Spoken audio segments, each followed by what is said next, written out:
let's talk a little bit about battery banks. All right, now this right here, this is a cheap one I got at Walmart. I did a video, talked about this thing, okay? It's a Go Power Plus. It's only a little 100-watt system, all right? So I would use that to charge, say, my cell phone's headlamps, maybe my radio, something like that, and save my 300-watt for particular other things. You know, the 300-watt rock piles that I have, you know, that will run fans, lights, and that kind of stuff. Will not run my refrigerator. It won't run my AC. It's not going to run any of those big objects. But it will give you some light, give you a fan. If the power's out and it's hot, that's going to be a lifesaver. I do have battery chargeable fans, so I can plug those up, charge them, and everything else.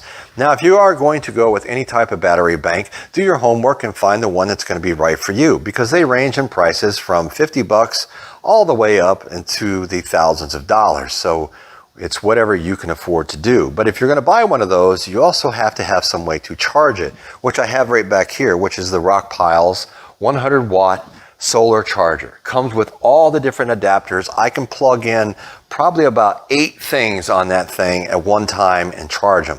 It's made to primarily charge this, but it comes with all the different adapters. So I can charge my phone, I can charge headlamps, flashlights, radios, my fans. I can recharge anything that has the capability of being rechargeable.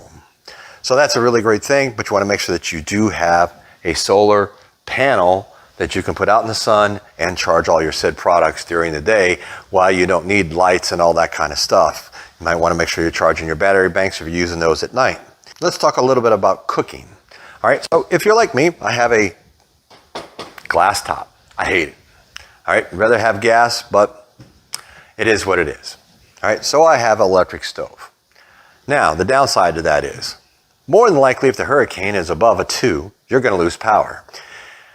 Your power may stay on a little bit longer depending on the area you live in and the infrastructure of your area.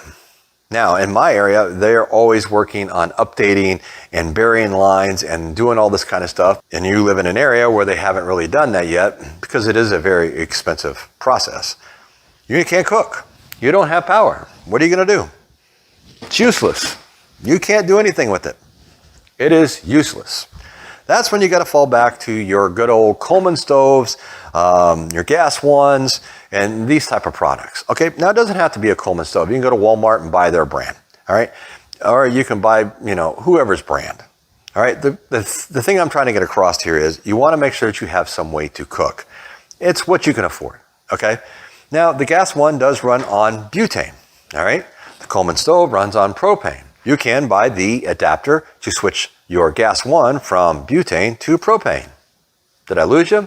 All right, you can also buy an adapter to run your propane stove, which you could also run your gas one with this adapter off of a 20-pound tank. So you wouldn't necessarily need these. You could run it on a 20-pound tank, which you could cook for a lot longer, folks. And this way here, boom, you just plug it right into here, turn on your 20-pound tank, and you're good to go, and you're going to be cooking for a long time with just a stove. All right, so you'll be able to cook a lot of meals and everything else.